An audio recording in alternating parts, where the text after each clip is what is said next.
From his PhD thesis in college, to his illustrious, tumultuous career at Twitter, to his current stint at internet dating behemoth Match Group, Yoel Roth has always been a crusader for internet safety.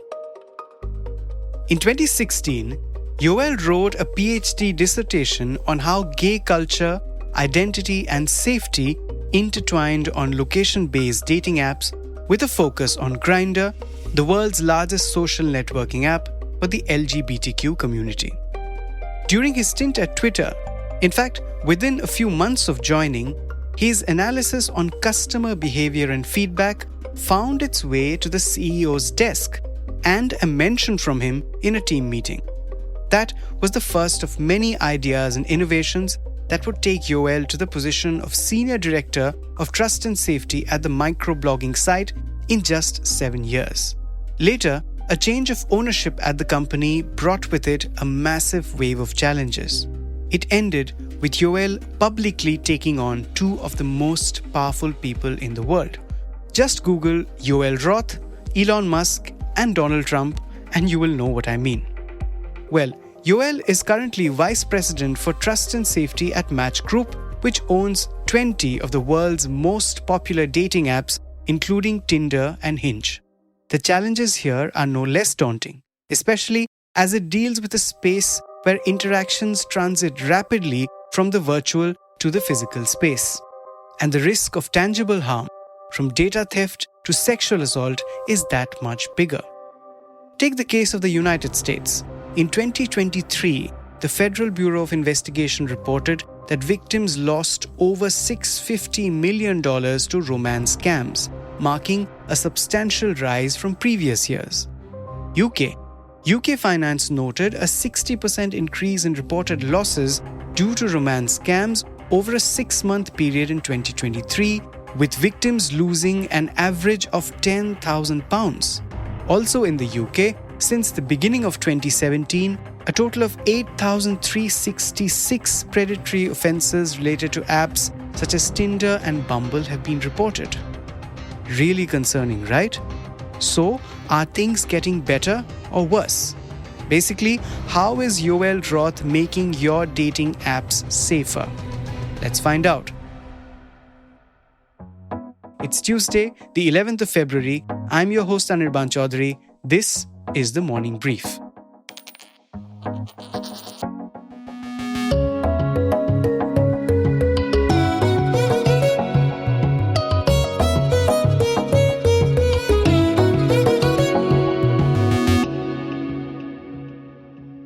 Very warm welcome to the Morning Brief, Yoel. Thank you so much for having me. So why don't we start with you giving me a trajectory of your journey with the focus on trust and safety and what they have meant to you over this journey that you've had. I'll start off with something that maybe sounds a little bit corny, which is I think the internet is the most magical invention in most of human history. I'll put it right up there with sliced bread and with fire and with the wheel. I think the internet is incredibly transformative for how people connect and meet each other. And for my entire life, I've been motivated by a purpose to try to make the internet as safe as possible so that people can find those connections. Online dating has been a big part of that for me. And when I was first starting my PhD 15 years ago, back when online dating wasn't as common as it is today and wasn't as socially acceptable as it is today, I got really interested in what it would take to build dating apps that fostered respectful interactions that could bring people together, the way that I experienced myself. I've spent since then 15 years studying trust and safety as a researcher, working on it as a practitioner at Twitter for nearly 8 years. And now I have the privilege of leading Match Group's trust and safety. And so I continue to pursue that mission of how we make the internet a better place for connection. And the way that I do that is by a focus on the field we now call online trust and safety. Right. Right. And what you just said, the summary of all this, just to cite you from a previous interview of yours, is that people are weirder than you could possibly imagine or think of. This is what you said in a previous interview. What is it like? Is it weirder now? Do you deal with weirder people now that you've shifted to the world of dating apps from the world of the social web, or is it the same, just different kinds of weirdness? You know, dating apps are focused on something pretty distinctive relative to every part of social media, which is helping people find those one-on-one, in-person connections. And so for me, it's helpful to think about trust and safety, not just about who people are or what they're looking for, but about what it takes for people to feel safe forming those one-on-one connections. And I think that's where trust and safety for online dating looks a little bit different than in other contexts. We have to grapple with really two big categories of trust and safety challenges. The first is the content that people share in their profiles on our apps. And here we deal with a lot of the same questions that come up in a lot of trust and safety discussions: potential abuse or harassment or unsafe content, sexual material. And we invest a lot in proactively addressing those issues where they come up on dating apps. Our focus is to ensure that when you go on Tinder or when you go on Hinge, the experience you have is respectful and authentic, that you can trust the people you're interacting with and trust that the conversations you're going to have will leave you feeling safe and respected. But then there's the other side of it. There's that moment where you say, I like this person, I want to meet them face to face. And we have to think about safety not just as something that happens within our apps, but something that includes a connection in the real world. And so in that context, we have to think about how do we give people the tools to feel confident that when they meet somebody face to face, they have the support that they need, they trust that that person is real, and that in the event that something negative happens, they know exactly what to do and how to follow up on it, how to report those issues, and how to ensure that whenever they're connecting on our apps, they're doing so in a safe way. Right, right. And you're right. The transition, what strikes me about dating apps, as say compared to the social web, just in terms of a comparison, is that the transition to the physical world or the physical space is so rapid. It's just a connection that you make online and then the rest of it is on the physical world. So there is that risk, there is that unknown. If I were to ask you, I don't know if you've ever used a dating app before for yourself. I mean, you are married right now. But from then till now, how have things changed? And not just after you joined Match Group, but even otherwise, have things changed for the better in terms of even other companies embarking on, effective trust and safety guardrails for their consumers? How have things really changed? I'm a big believer in dating apps, and I'm a dating app success story myself. So my husband and I, years and years ago, met on a dating app. And so I think these apps can be incredible for how people connect. But I would say there's really been one shift more than any other that I think is the most important, and that's a focus on authenticity. Back when I first was using dating apps 10 plus years ago, it really felt like the Wild West. Like you saw people and profiles and you didn't know if they were real. You didn't know if, somebody was using a photo of themselves from many, many years ago. And what you saw in the app was just what you had to go on. Today, apps like Tinder have a lot more features that help people trust the profiles that they're coming across. To give you one example, on Tinder, we have a feature called photo verification, where whenever you put a photo on your profile, you can choose to take the additional step of taking a video selfie of yourself to confirm that that profile picture is real. And when you do that, it's a quick step, but it gives you an additional verification mark on your profile so that people know that the person on the other side of the phone is the same as the person who shows up in that photo. What we hear, interestingly, is that especially from singles in India, they view profile photo verification as one of the most important signals of trustworthiness. And that singles in India would be more likely to go on a date with somebody if they have a verified profile photo. And that's very different from how the social web and dating apps looked, 5, 10, 15 years ago. Now there's a lot more tools that are available to people to confirm their identity and a much higher focus from users on confirming that the people they're talking to are authentic and legitimate.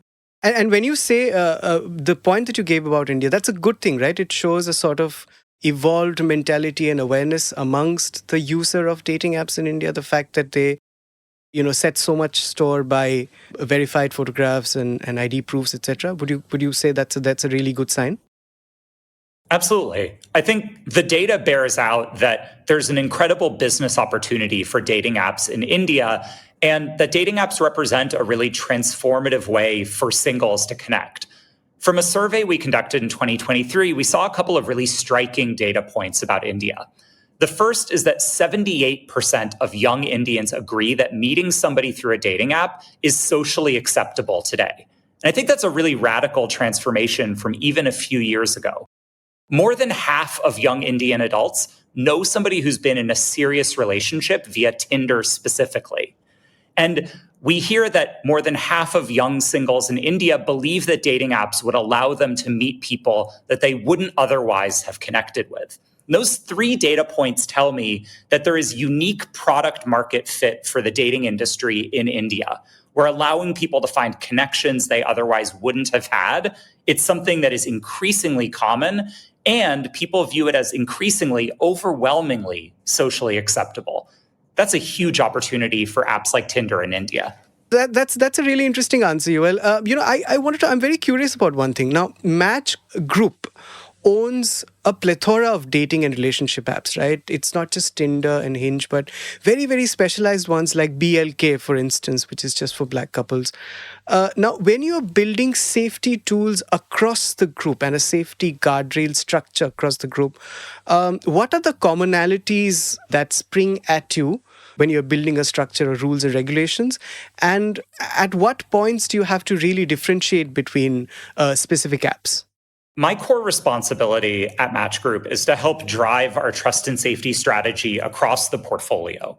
One of the reasons I was excited to join Match Group is that I don't just get to work on one app or two apps. I get to work on 20 different services that all operate in different ways. And across that, there are a few core parts of our trust and safety approach that we view as universal to all of our services. The first and the most important is safety by design. We think trust and safety is not just about moderation after something has happened, but about the way we build our apps.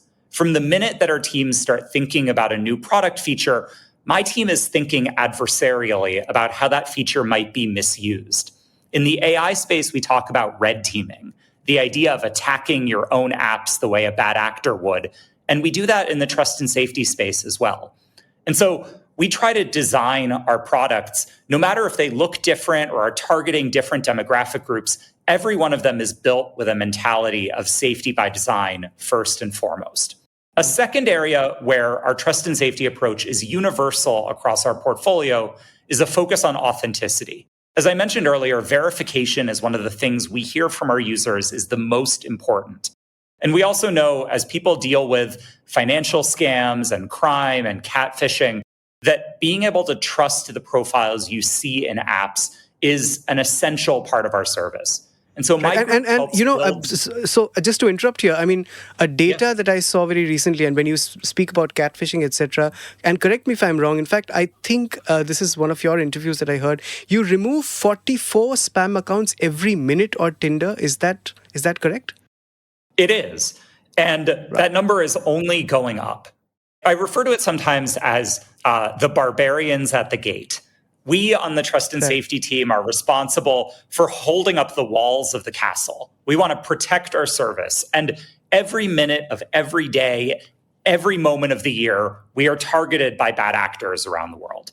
And so we have to build technology, including advanced AI, to detect those types of fraudulent accounts and ideally remove them before they have an opportunity to harm somebody.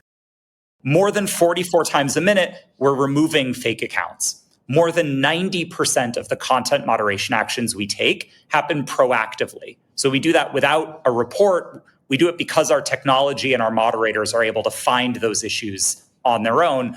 And that's really central to what we're doing and building in service of that mission of authenticity. And so coming back to the question of how do we differentiate across our apps, we know these are shared threats. We know that a scammer is going to target Tinder and Hinge and BLK and Pairs, And so we try to drive an aligned approach across the portfolio to build the technology that will help us address these different risks when they come up.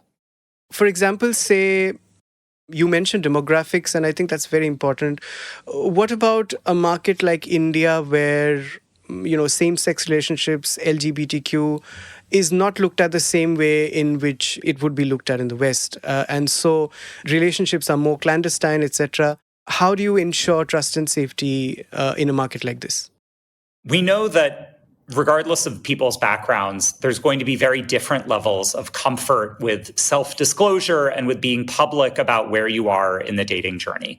I'm a big believer in the power of online dating, but I also know that coming from my personal background and coming from the United States, there's a background to it that is different than what other people might experience. And so we design our apps to be flexible. And I'll give you a couple of really specific examples here. On Tinder, we have a feature called Block Contacts that gives you the ability to automatically import your phone book and block everybody you know from being able to see you on Tinder. And we hear from our users that this is a really important way to say, I'm dating, but I don't want my friends and family and colleagues to know about it. And so we give you automatic privacy features that put you in control of the experience. We also know for LGBT people that there may be reasons they don't want to fully disclose things like their real name or put up a photo of their face. We know that people get better matches on our apps when they have photos that show their full face, but we don't require it. And we don't require it specifically because we want to give people that flexibility to disclose what they're comfortable with when they're comfortable doing it so that our apps can be inclusive for everyone. Right.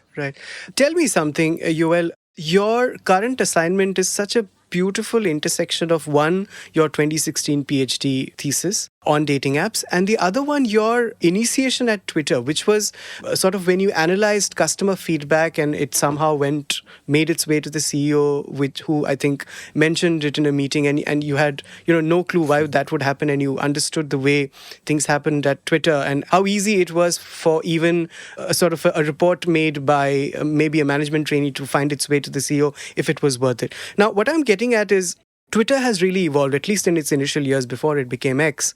Basis customer feedback, like the consumer had a huge role to play in all the innovations that Twitter adopted, right? How much is the consumer playing a role in how dating apps on Match Group are evolving? I believe tech companies are at their best when they are accountable to their users. And fundamentally, this is a business proposition more than anything else. We talk in the business world about product market fit, but how do you know how to achieve it? I'm a researcher by training. You talked about my PhD. I've spent my entire life not assuming I know the right answer, but asking people what they think the right answer should be is. And so when we approach product design or policy design, we approach it first with a mindset of humility. We want to know that we don't know the right answers to everything and that it's critical we consult with others.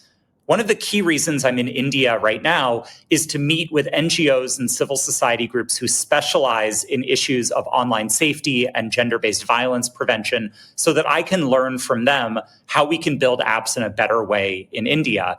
And I think that has to be at the foundation of how companies approach their development process. It should not be US-centric. It should not be a presumption that in Silicon Valley you know best. It should be a focus on research and empathy. You need to build that understanding.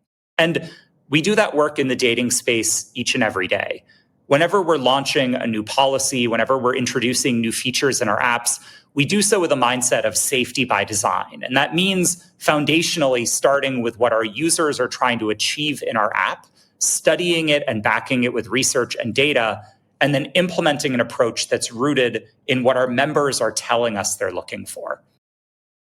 Tell me a little bit about your belief that the problems that crop up on dating apps or on the social web are shared problems, right?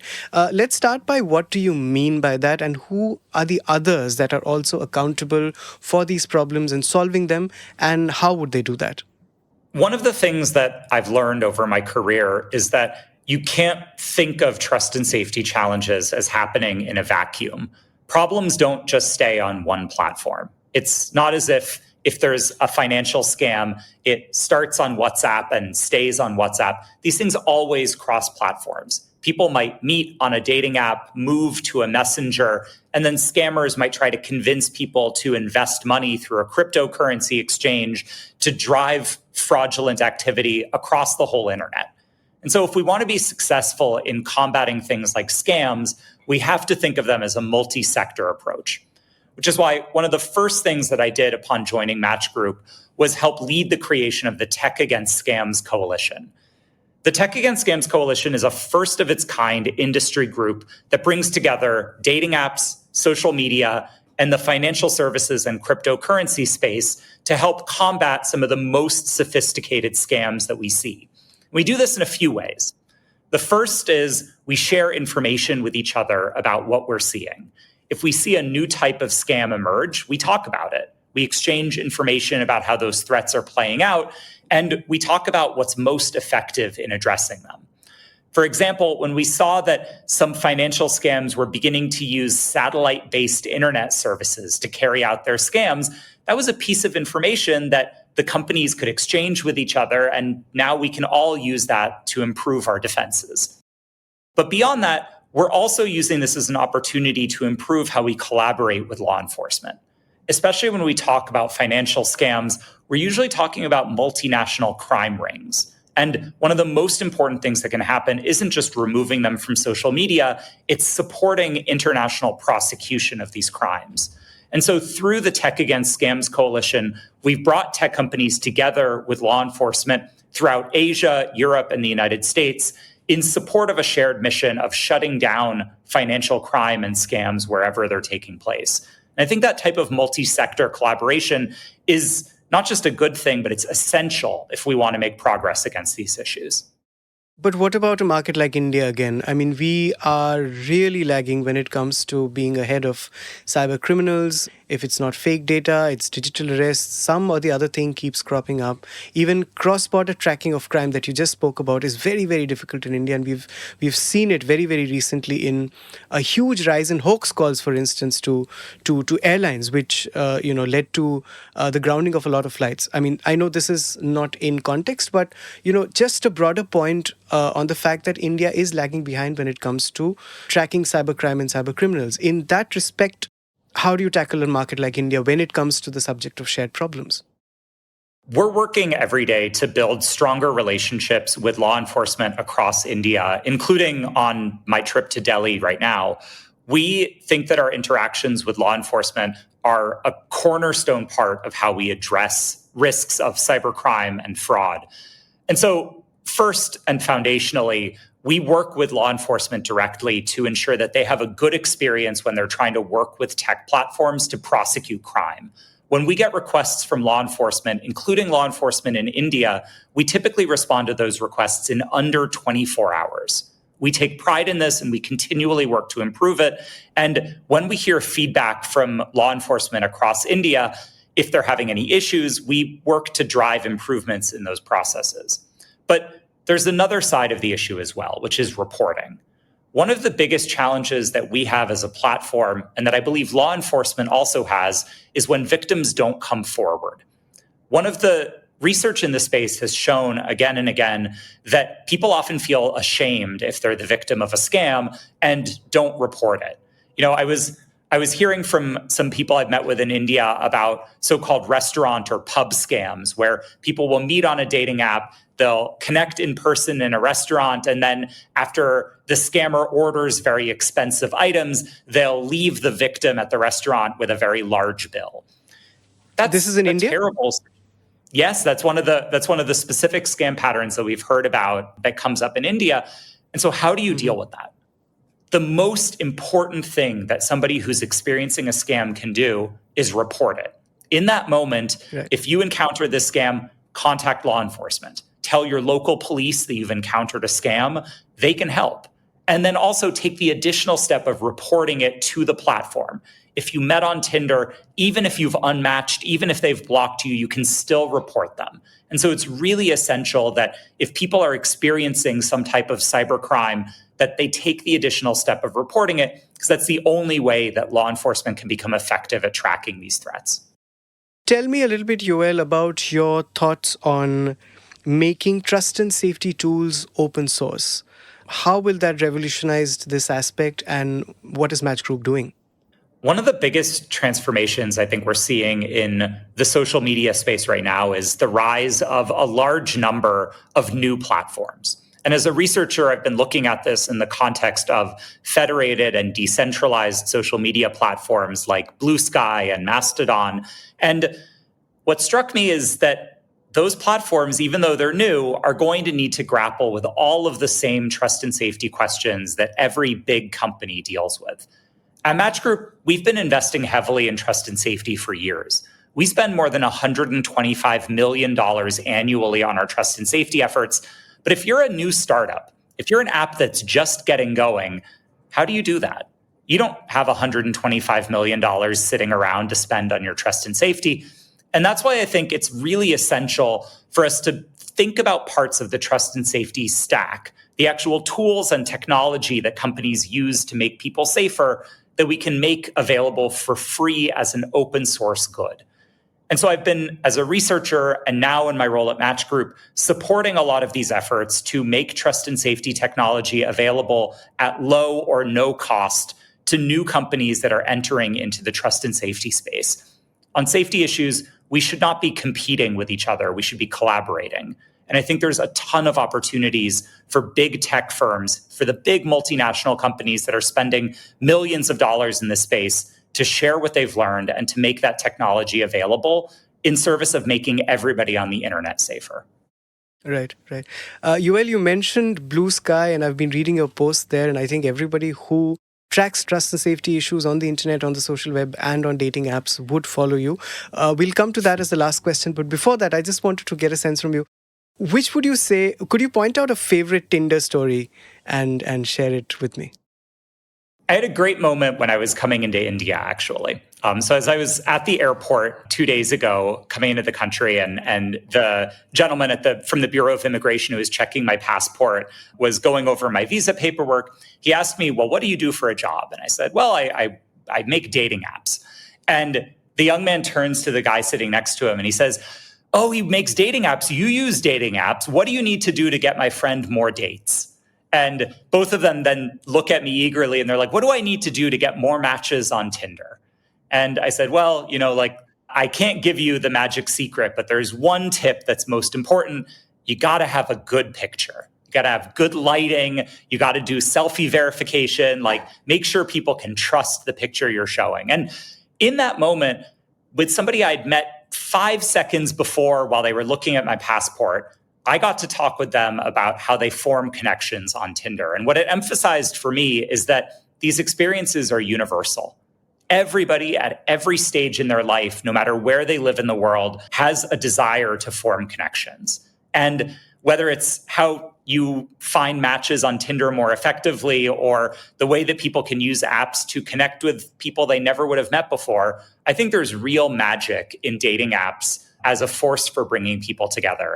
And that's universal. Everywhere I travel worldwide, I hear those types of stories and I get those types of questions. People are so excited about the connections they can make. And I love being able to contribute to those efforts. Right. Wonderful. I wish we could end on such a happy note, but I think we'll have to get into some grim area for the last question because, your entire career, like I said, in Twitter, it's been very eventful, for lack of a better word. I see your posts, which are very outspoken. Given the whole gamut of your experience, across your career, would you say, and you've spoken about a lot of other issues as well, not just scams, etc., but also the whole issue of misinformation, disinformation that we are grappling with today on the internet, on the social web.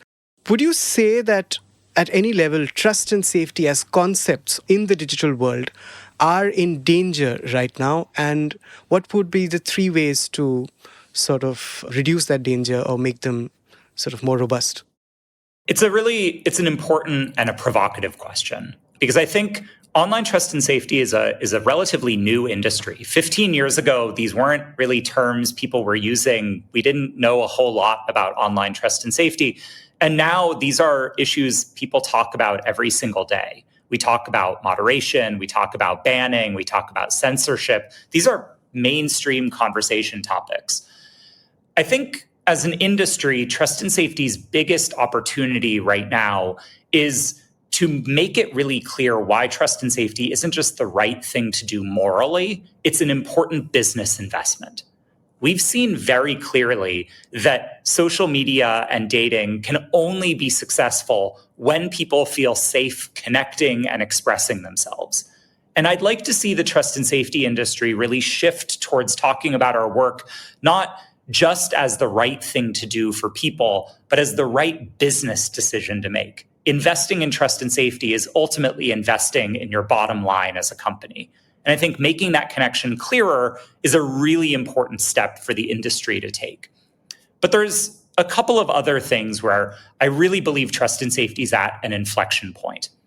The first is accountability and transparency. I think for many, many years, Silicon Valley firms have not been transparent with what they're doing and why they're doing it. I think tech companies are at their best when they are accountable and honest. And I think it's really important that we don't just say what we're doing, but we put data behind it.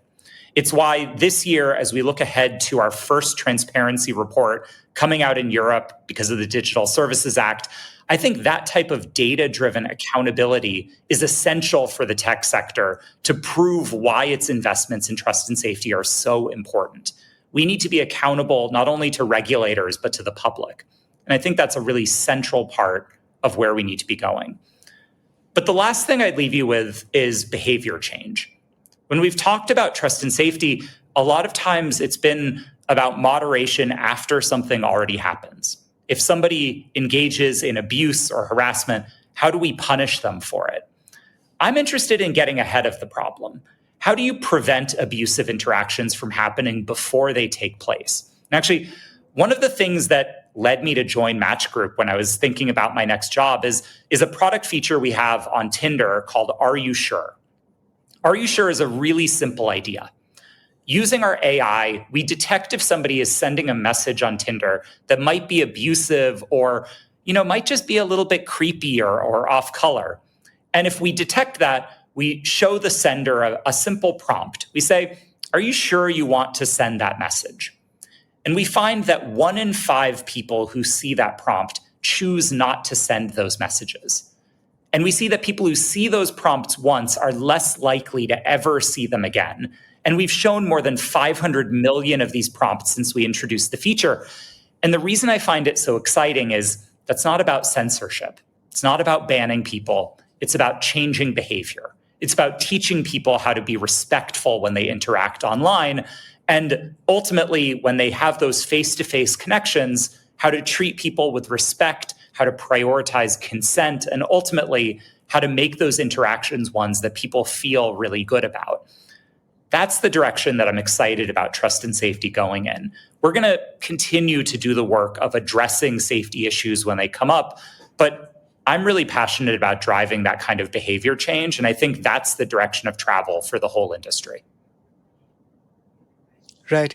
Here's to safer times on the internet. Here's to a more trustworthy space. And here's to you, Yoel, making possible that both of these happen. Thank you so much for joining us on the Morning Brief. Thank you very much for having me and for such a provocative discussion. That's it for today. I hope you liked this conversation. It was produced by Vinay Joshi and sound designed by Rajas Naik. Do also check out the video of the same conversation on ET's official YouTube channel and on the ET website. And as always, keep listening to The Morning Brief, which drops every Tuesday, Thursday, and Friday on a listening platform of your choice. Have a good rest of the week.